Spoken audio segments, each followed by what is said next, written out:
So the next person that we've got to do a pitch in the business of an idea here is a 15-year-old philosopher in our midst. He's an author, and he wrote his first book when he was 8 and published in 8. So he's got a story to tell us about, I don't know, some weird stuff. So Fego, do you want to come up? Do you want to know what scares me the most? It'll be the human mind. I mean, think about it. We've done great things such as, I don't know, like the creation of the UN and the federal government, and even simple things like the people who help you out on a day-to-day basis. But then again, we still do some really crappy things, you know, such as the effects of slavery in 1800, which still has a divide that runs deep even today.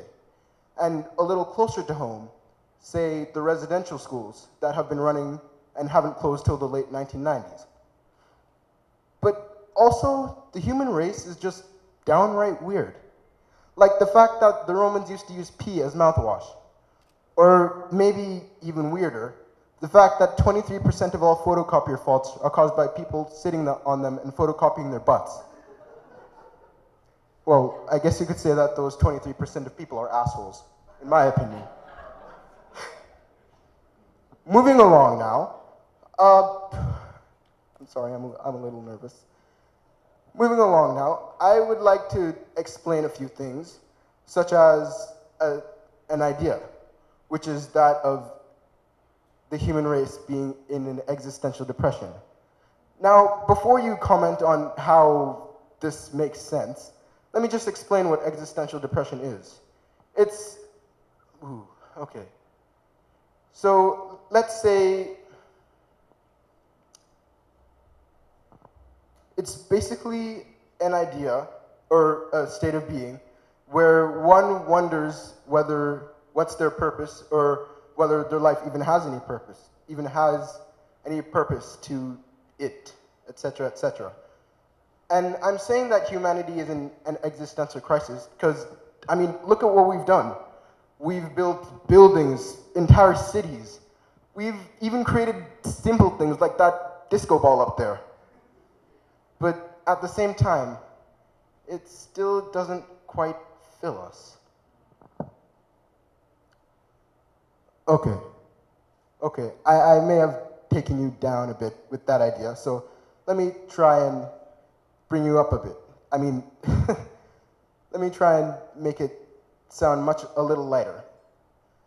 If humanity is in existential depression or an existential crisis, then where does that exactly put you? But a better question, who exactly are you? Now, I know this sounds like a rather simple question if you think about it, but the more you think about it, and the more you actually spend time to sit and reflect, you don't really know. I mean, there are ideas such as how Sigmund Freud used ideas such as the id, ego, and the superego to explain. The id being your most basic instinct for libido and aggression, the superego being your inner perfectionist, and the ego being the mediator between the two. But also, I'm quite curious. I mean, despite the fact that we have all this, do we still really know who we are? Well, I could actually sort of kind of explain that idea to you, since I myself can't answer that. But it goes a little something like this. Let me ask you a quick question. What's the difference between the self and identity? Okay, that's one. So she said perception. Why do you think so?